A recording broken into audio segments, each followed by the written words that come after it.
Assalaamu calaykum. YouTube channelka aad naga daawanaysaan waa Hansan Media.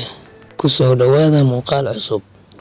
Mawduucana maanta waxa uu ku saabsan yahay faa'iidooyinka ay leeyihiin cabitaanka biyaha. Faa'iidada koowaad ayaa waxay leedahay biyuhu waxay dheelitiraan dheecaanada ku jira jirka. Faa'iidada labaad ayaa waxay leedahay biyuhu waxay ka qayb qaataan kontaroolka jirka. Faa'iidada saddexaad ayaa waxay leedahay biyuhu waxay awood siiyaan awoodda jirka.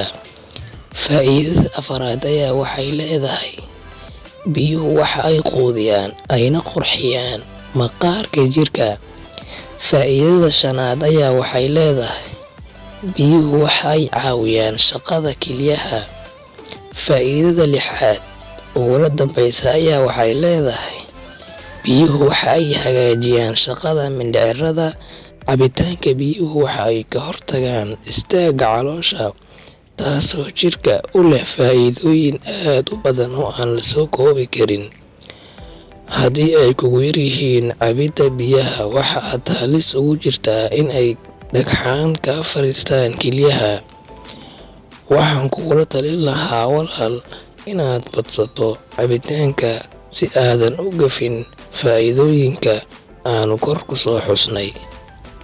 Waad ku mahadsantahay daawashada aad daawatay muuqaalkan.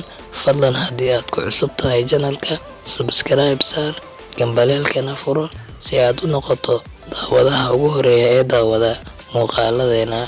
Mahadsanid.